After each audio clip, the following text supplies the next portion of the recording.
J'ai passé des heures à chercher comment connecter Claude à Instagram pour faire des vraies conversations en DM. J'ai regardé des dizaines de tutoriels, j'ai commenté des dizaines de posts Instagram, j'ai testé tous les systèmes qui existent. Résultat, aucun ne fait ce que je vais te montrer aujourd'hui. Parce qu'il ne te partage pas un détail qui change absolument tout. Et ce détail, c'est que Claude, par défaut, ne peut faire qu'une seule réponse. Pas une vraie conversation avec une mémoire. Et le problème, c'est que si tu es un entrepreneur ou un marketeur aujourd'hui et que tu veux plus de ventes, oui, tu peux envoyer une ressource automatiquement à des gens. Mais derrière, si tu n'engages pas la conversation, si tu parles pas à toutes ces personnes, ils vont passer à autre chose. Et toi, tu perds des dizaines de leads chaque semaine qui étaient peut-être prêts à acheter. Juste parce que personne ne leur a parlé au moment où ils étaient chauds. Et honnêtement, j'ai des dizaines de personnes comme ça à qui j'ai demandé une ressource, comme tu peux le voir ici. On m'a envoyé la ressource et derrière, juste pas de conversation en fait. Juste, moi, si je voulais aller plus loin avec eux, ils sont pas intéressés à moi. Voici un deuxième exemple où il y a un premier message automatique qui s'envoie, derrière je réponds et j'obtiens aucune réponse. Troisième exemple, ici, ok, bim, j'ai commenté, on m'a envoyé la ressource et derrière, rien, absolument rien. Moi, j'avais envie d'acheter, j'avais envie d'aller plus loin avec ces personnes, mais ils sont pas intéressés à moi. Du coup, j'ai juste zappé en fait. Alors, j'ai construit le système moi-même de zéro. Et c'est le seul système qui existe aujourd'hui, à ma connaissance, que j'ai trouvé et qui peut faire ça. Claude est connecté à ton Instagram directement, peut avoir des conversations avec tes prospects et garde l'historique de la conversation, du commentaire ou du message privé à l'achat ou à la prise de rendez-vous. Et dans cette vidéo, je te montre comment ça fonctionne étape par étape. Donc si tu veux le même système, reste bien jusqu'à la fin, puisque à la fin, je te montrerai la partie sur l'historique et c'est là où tout se joue. C'est parti. Ok, donc la première étape, c'est d'aller sur plateforme.claude.com et de générer une clé API. Donc tu vas devoir créer un compte, rentrer tes informations bancaires, mettre 5 euros de crédit, puisque évidemment tu vas faire appel à l'API de Claude, donc tu vas devoir payer 0,05 centimes par message Instagram. Ici, donc, tu prends ta clé API et derrière, tu vas la connecter à ton compte ManyChat. Donc, comment tu fais? Tu vas dans Settings, tu vas ensuite ici dans Intégration et ensuite tu cherches Claude et tu connectes ici Claude, donc en rentrant ta clé API directement. Une fois que ça c'est fait, on est tout bon sur la partie technique connexion. Ensuite, ce qu'on va faire, c'est qu'on va directement aller créer des tags. Donc, on va créer un seul tag, prospect actif. À quoi ça sert de créer le tag prospect actif? C'est qu'en fait, dans ton Instagram, tu vas paramétrer Claude pour qu'il réponde à tous les messages qui entrent, que ça soit des messages de réponse à tes stories, que ça soit des messages de gens qui te recontactent, etc. Comme ça, au moins, tu es sûr qu'il prend le relais sur tout. Mais tu veux pas que tes amis ils aient ton Claude. Tu veux pas que les gens qui te connaissent et à qui toi, tu as envie d'avoir une vraie interaction humaine, ils aient les réponses de Claude. Donc, ce que tu veux faire, c'est que Claude puisse répondre qu'aux personnes qui ont un tag précis.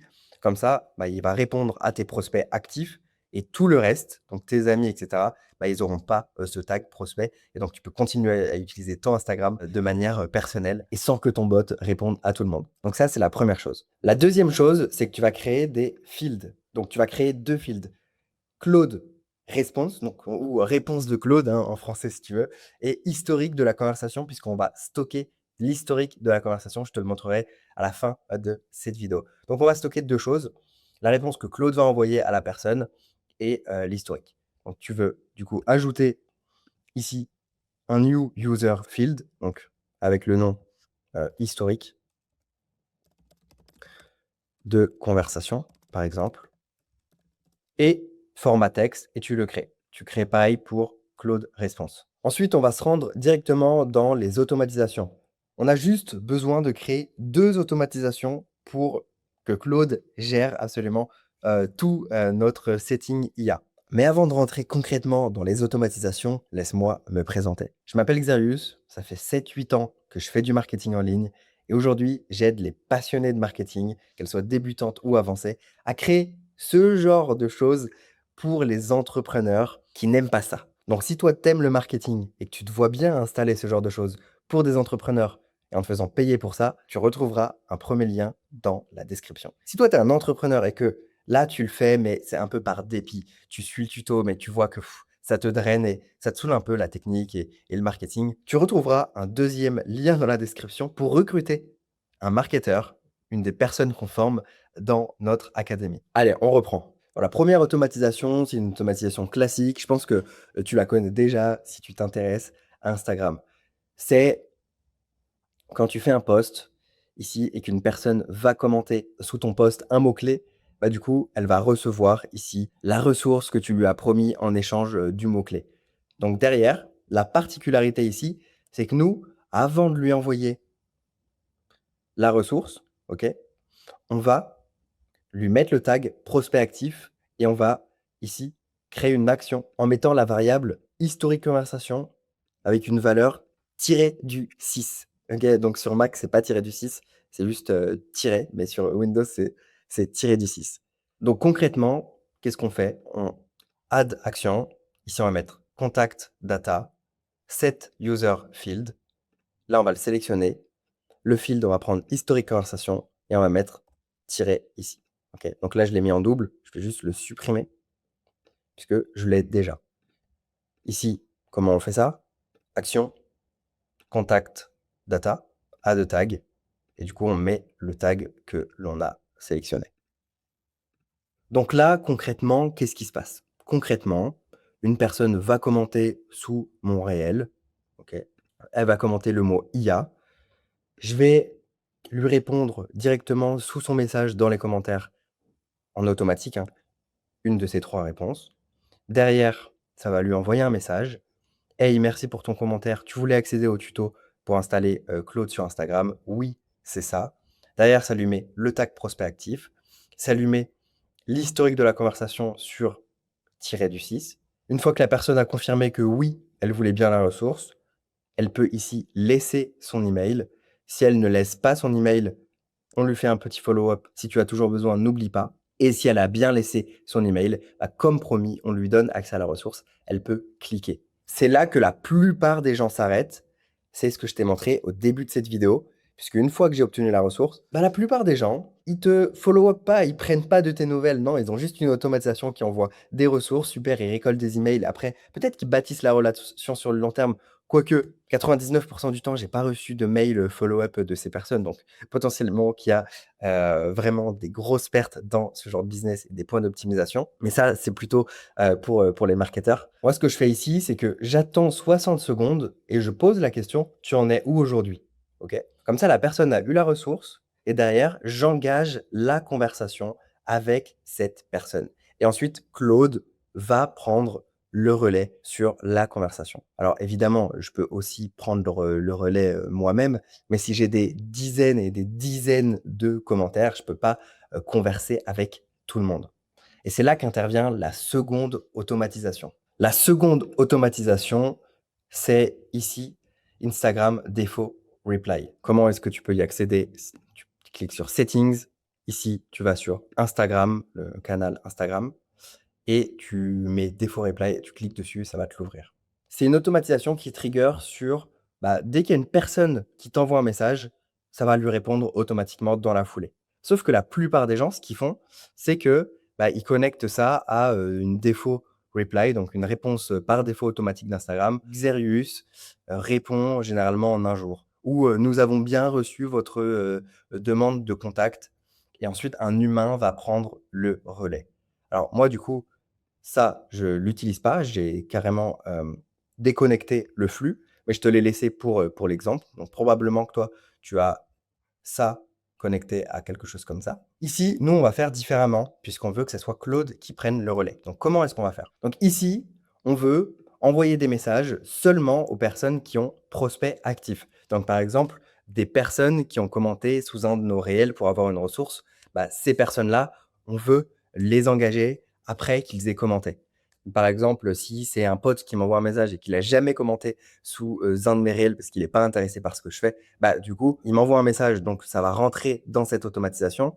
Mais derrière, si ça matche pas, s'il a pas le tag prospect actif, bah, ça va le sortir directement de l'automatisation et donc Claude ne va pas lui parler, ça va être vraiment, moi qui va lui parler. Derrière, on crée ici une action.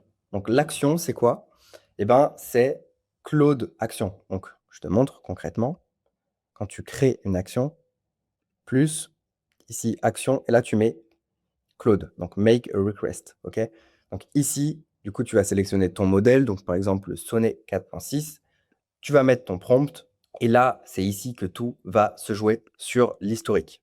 Donc il y a plusieurs choses importantes pour ton prompt à savoir. Dans ton prompt, tu veux lui donner l'historique de la conversation. Donc pour ça, tu vas lui mettre voici l'historique de la conversation et ici tu vas ajouter la variable que l'on a créée au début. Comment est-ce que tu ajoutes une variable? Ici quand tu cliques, boum, tu as les variables ici, donc tu ajoutes custom user field historique de la conversation. OK. Ensuite, tu pourras ajouter, on verra aussi Claude response. OK. Donc là, au début du prompt, tu ajoutes l'historique de la conversation pour que le prompt ait l'historique et le dernier message du prospect, donc last input text. Le dernier message du prospect, c'est ici, last text input. Ensuite, très important, tu veux lui montrer ici, tu veux lui donner une consigne de mémoire, sinon il va boucler, sinon ça va foutre le bordel. Ça, c'est la chose la plus importante du prompt si tu veux qu'il ne boucle pas, qu'il garde l'historique de la conversation. Donc, analyse l'historique ci-dessus. Si tu vois qu'une question a déjà été posée et que le prospect y a déjà répondu, passe à la suite du flow de qualification. Ne répète jamais 2 fois la même question, sois hyper attentif aux échanges. Attention, avance vers une conclusion en 10 échanges max. Pourquoi? Parce que sinon, le gars, il va faire sa vie. Il va poser des questions, il va faire sa vie comme un humain, il va parler pendant des heures et des heures. Donc on veut lui donner max 10 échanges et si on est au-delà, ne réponds pas. Donc en gros, un humain va prendre le relais. Si tu oublies cette étape, ça va pas marcher. Donc vraiment, hyper important de ne pas oublier cette étape. Ensuite, ici, à la fin, latest user message, donc tu mets le last text input. Donc voilà. Ensuite, la réponse que Claude va générer, tu veux la stocker dans la variable Claude response que tu as créée au début. Tu vas ensuite cliquer sur option avancée. Tu veux mettre la température sur 0,7 par exemple, pour que le ton soit un peu humain et reste chaleureux et un peu moins robotique. En termes de token, tu vas laisser 200 maximum. C'est largement suffisant pour ce qu'on est en train de faire. Une fois que Claude, ici, on lui a fait une requête et qu'on a stocké sa réponse dans la réponse de Claude, dans Claude réponse, bah, faut envoyer la réponse. Parce que si tu fais juste ça, ça va pas marcher. Et il y a beaucoup de tutos sur Internet. En plus de pas dire qu'il n'y avait pas d'historique, bah, ils s'arrêtent ici. Tu vois qu'ils n'ont jamais essayé le système. Ils ont juste copié-collé un autre tutoriel. Ils l'ont passé dans ChatGPT ou dans Claude en disant tiens, fais-le à ma sauce. Et ensuite, ils partagent au monde alors que ça marche pas en fait le truc. Donc après avoir ici la requête, bah, il faut envoyer le message contenant la réponse de Claude à la personne. Donc send message et on va mettre du coup bah, la variable Claude response. La dernière action ici, ce qui est important, c'est ensuite de mettre à jour l'historique de la conversation qu'on a créé au tout début. Et l'historique de la conversation contient l'historique précédent plus la dernière réponse du prospect plus la dernière réponse que Claude a envoyée. Et donc avec ça, on stocke à chaque fois l'historique. Et pour les plus geeks d'entre nous, c'est peut-être un peu récursif, mais grâce à notre prompt que l'on a donné à Claude, ici, on lui a dit attention, lis bien l'historique. S'il y a plusieurs choses, ne répète pas, etc. Du coup, c'est ces instructions précises qui permettent à Claude de s'en sortir et de ne pas boucler et de faire n'importe quoi. Si tu veux récupérer la fiche étape par étape PDF où tu vas pouvoir copier, coller tout ce que je dis dans cette vidéo, tu retrouveras le lien dans la description. Si tu as aimé cette vidéo, mets un like. Si tu n'es pas abonné, abonne-toi. Et si tu es passionné de marketing et que tu veux apprendre à faire ce genre de choses et te faire rémunérer pour l'implémenter dans des entreprises, le premier lien dans le commentaire. Si toi, tu es un entrepreneur et que tu veux payer quelqu'un pour qu'il implémente ça chez toi et qu'il gère tous ces systèmes, bah, c'est le deuxième lien en commentaire. C'était Xarius, on se retrouve dans une prochaine vidéo. À bientôt.